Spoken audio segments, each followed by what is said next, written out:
Shri Swami Samarth. Good morning friends. आज आहे माझ्या स्वामींचा प्रगट दिन. आज प्रत्येकाच्या घरोघरी स्वामींचा अभिषेक करून त्यांना नैवेद्य पाणी करतात. तसं आज आमच्याही घरी आम्ही स्वामींची अभिषेक केला, त्यांचं पूजा अर्चा केली. तुम्हाला स्वामींची स्टोरी माहिती आहे का? स्वामी कर्दळी वनातून अचानक प्रगट झालेले आहेत. स्वामींची खूप प्रचिती आहे. त्यांना मनापासून जर तुम्ही भक्तिभावाने काही इच्छा प्रकट केली तर ते आपल्याला सगळी आपली इच्छा मनोभावे पूर्ण करतात. मलाही स्वामींचा खूप अनुभव आहे. माझ्या म्हणजे लहानपणापासून माझ्या मनामध्ये स्वामींबद्दल खूप भक्तिभाव आहे. कारण माझ्या माहेरी सगळे स्वामींचं करतात, त्यामुळे मलाही त्यांचं खूप वेड आहे. निशंक होई रे मना, निर्भय होई रे मना, प्रचंड स्वामी बळ पाठीशी, नित्य आहे रे मना. अतर्क्य अवधूत हे स्वर्णगामी, अशक्य ही शक्य करतील स्वामी, अशक्य ही शक्य करतील स्वामी. असा तारक मंत्र म्हणून मी स्वामींची जपमाळ केली आणि स्वामींना सांगितलं की माझ्या संपूर्ण इच्छा पूर्ण करा. मी तुमची अशीच भक्तिभावाने सेवा करत राहील. मनामध्ये माझ्या जे काही होतं, मी आता नवीन यूट्यूब चॅनल उघडलं आहे असं स्वामींना सांगितलं. तुमचा मला पाठीशी हात असू द्या. आणि स्वामींचं तर वाक्यच आहे, भिवू नकोस, मी तुझ्या पाठीशी आहे. आणि ते मला खूप चांगलं माहिती आहे की स्वामी माझ्या प्रत्येक कार्यामध्ये पाठीशी आहेत. त्यामुळे मी घाबरत नाही, निडरपणे कोणतीही गोष्ट करते. तसंच मी आज स्वामींची पूर्ण 11 माळी जप केला, स्वामींची पूजा केली. तसेच माझं देवघरही तुम्ही बघितलं असेल. माझ्या घरी महालक्ष्मी असतात. त्या महालक्ष्म्या कशा आल्या मी तेही तुम्हाला एक दिवस नक्की सांगेल. हे बघा, मला आता माझ्या मामे सासूसोबत जायचं होतं खुंटावरच्या देवीला. त्या देवीला जाण्यासाठी त्या मामी खूप तकतक करत होत्या. त्यांचा काही नवस होता म्हणून त्यांनी साडी, नारळ, टोपी, काय ते नारळ टोपी सगळं जे काय लागतं ते घेतलं आणि आम्ही दोघी गेलो तर बघतो तर काय बापरे, इतकी तिथं गर्दी झालेली होती. का बरं काय माहिती इतकी गर्दी. ते मला वाटतं ईदमुळंच गर्दी झालेली असेल, त्याच्यामुळं आम्ही पुढे गेलो आणि बघितलं तर खूप. आणि मंदिर पण आम्हाला ओपन भेटलं नाही. ते बघा समोर आहे मंदिर.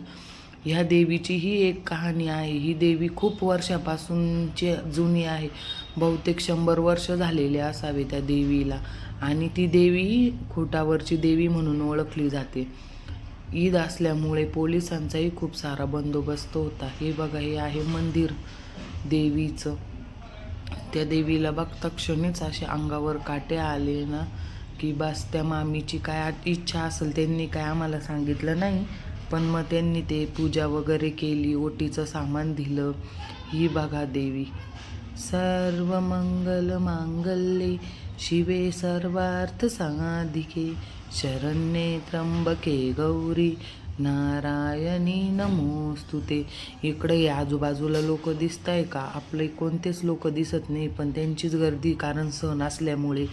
हे बघा, मामी आता ओटीचं सामान काढते बाहेर. नेमकी तिथं ते पुजारीही नव्हते, पूर्ण पॅक होतं ते मंदिर.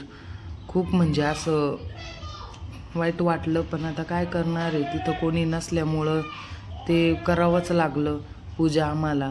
तरी आम्ही पूजा वगैरे केली आणि मग तिथून निघून आलो. पूजा वगैरे केली, मग आम्ही घरी आलो तर 7 वाजले होते. श्री इकडं रेडीच होऊन बसली होती. आम्हाला जायचं होतं स्वामी समर्थ केंद्रामध्ये. आपल्या इथलं स्वामी समर्थ केंद्र आहे पारेगाव रोड, येवला. तर मग आम्ही गेलो तर बापरे, तिथेही खूप गर्दी होती. कारण स्वामींची ती इतकी प्रचिती आहे, त्यामुळे त्यांचे भक्तगण असणारच. स्वामी महाराज सगळ्यांच्या पाठीशी नित्यनेमाने उभे असतात. आम्हीही आमची सेवा तिथं रुजू केली. नारळ, खडी साखर, अगरबत्तीचा पुडा सगळं घेतलं. स्वामी महाराजांना अर्पण केलं. मनोभावे त्यांची पूजा अर्चा केली आणि त्यांना सगळं काही मनातल्या इच्छा सांगितल्या. स्वामींचं असं आहे की आपण त्यांना सांगितलं तर ते पूर्ण करतातच आणि मला त्यांचं खूप प्रचिती आहे आणि माझ्या मिस्टरांनाही आहे. त्यामुळे आम्ही तिथं सेवा रुजू केली आणि स्वामींचे खूप खूप आभार की त्यांनी आम्हाला इथपर्यंत आणलं आहे आणि असेच ते आमच्या पाठीशी कायम राहावं असं मला वाटतं. मी स्वामींच्या मंदिरात ही गेली आणि तिथं बसूनही मी त्यांचं म्हणजे नामस्मरण केलं. खूप मला मनाला प्रसन्न वाटलं. स्वामी असेच माझ्या पाठीशी आहे हे मला 100% माहिती आहे. नामस्मरण करून तिथं जरा वेळ आम्ही बसलो. स्वामींची मूर्ती एकटक म्हणजे मनात ही केली आणि खूप मला छान वाटलं. श्रीनेही तिथं स्वामींना माळ जप केली. तिथं केंद्रामध्ये ना एक स्टॉल आहे. तिथं तुम्हाला ऑल वाहन यंत्र, संरक्षण यंत्र सगळे काही यंत्र मिळतील. तुम्ही तिथे एकदा व्हिजिट करा. मला ॲड्रेस माहीत नसेल तर ॲड्रेस DM करा. आम्ही तिथून पाया पडून घरी आलो आणि अशा प्रकारे आजचा व्लॉग होता. श्री स्वामी समर्थ. भेटू नेक्स्ट व्लॉगमध्ये. Bye bye.